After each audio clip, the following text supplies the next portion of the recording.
so much, but both players, however, had major impact for the Clippers in their 115-110 win over the Suns in the team's Western Conference Playoff Series opener on Sunday.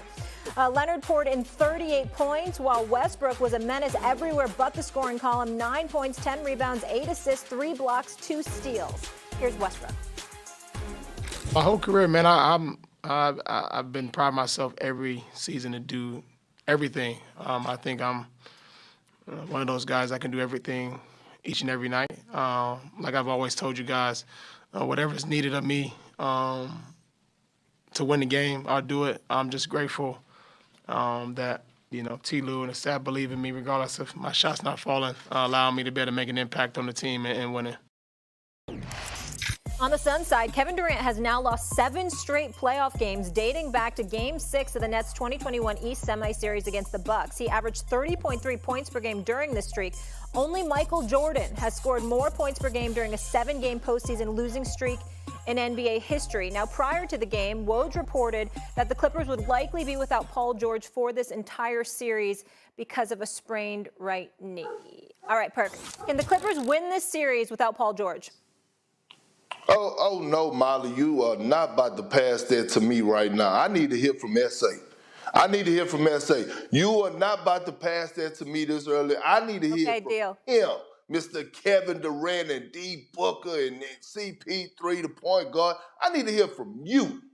Well, I'm going to model. Well, listen, first of all, Big Perk is not wrong. I mean, on this morning, as the drugs subside, and I become a bit more lucid, okay? You know what I'm saying? I'm not going to run from what Big Perk just tried to throw at me, because I said ain't no way that the Suns are losing to the Clippers without Paul George. I have to modify that. There's no way they should, but obviously they could. I have to concede that. And Big Perk deserves a lot of credit. I know we debate and all of that other stuff, but damn it, the truth is the truth. You brought up Ty Lue, no doubt. I brought up Westbrook, but for different reasons. We all knew what Kawhi was capable of. Here's what I thought would happen. What I thought would happen was KD gonna be like, yeah, I'm healthy now. This ain't the finals when I tore my Achilles, bro, and you won that championship in Toronto because LeBron had left the Eastern Conference and stuff like that. You're lucky to get out of there. Even though DeMar DeRozan, I believe, would have pulled off the same thing Kawhi Leonard did if LeBron wasn't in the Eastern Conference that year. But that's neither here nor there. At the end of the day, he got it done. And in the end, I'm thinking, all right, KD gets to go up against Kawhi. Kawhi don't have Paul George. It's me and you. Let's get it on.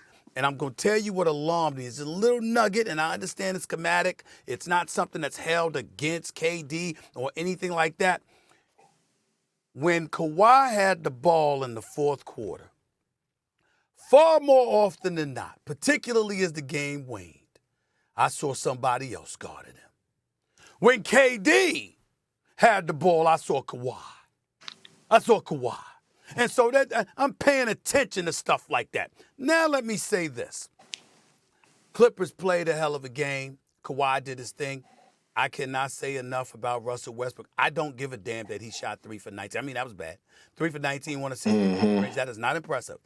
But the defense this brother was playing, and that last play against Devin Booker, you understand, the block and then lunging out of bounds to throw the ball off of Devin Booker to regain possession for the Clippers. Key pivotal play, big-time performance by Russell Westbrook. Defending, obviously he got key rebounds as well. He was aggressive. He was, tenacious just himself in that regard. I cannot say enough.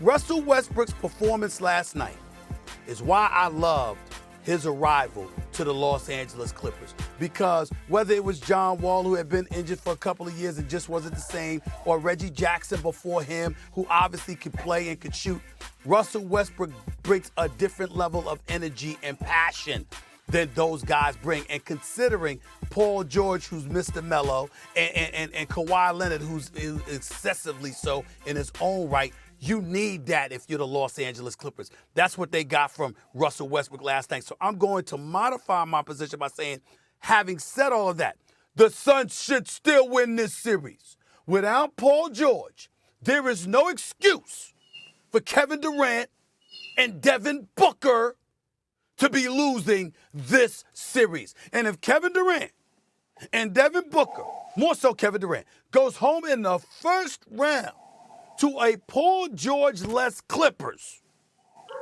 well, we're going to be having a different conversation in a couple of weeks.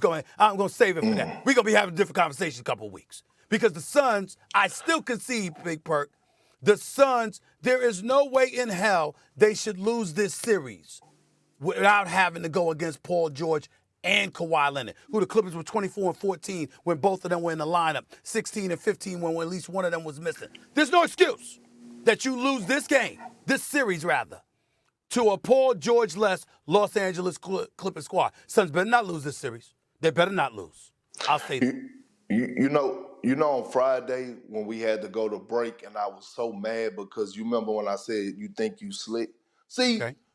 Yes, you got the Suns winning this series, but you didn't think it was going to be easy. And what you was doing on Friday was that you was actually trying to give KD and D Book some extra motivation. See, I know you.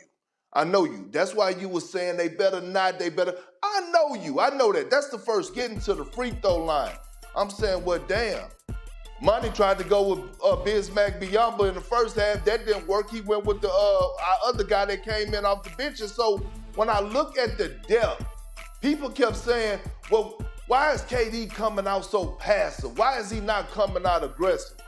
It's because the Clippers actually got the personnel to guard him. And not stop him, but at least guard him to make it tough on him. And I get it. KD, he want to make sure that Devin Booker eats, and he want to make sure that CP3 gets going, and he want to make sure that DeAndre Ayton get his 15 to 20 points a night. Damn all that.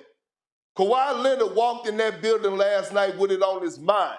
Played 42 minutes last night, dropped a 38 piece, and he wasn't waiting on nobody. Nobody. And that's what Kevin Durant was brought there for. Not to wait to see if CP3 and D Book will come to the party with him. No, he was brought there to lead. And he has to match Kawhi Leonard's mentality. And guess what? He's not going anywhere. Kawhi Leonard's not going a damn place. Now, will Russell Westbrook shoot 3 for 19 again? I don't believe so. I thought he missed some easy bunnies around the basket. I think he's only going to get better.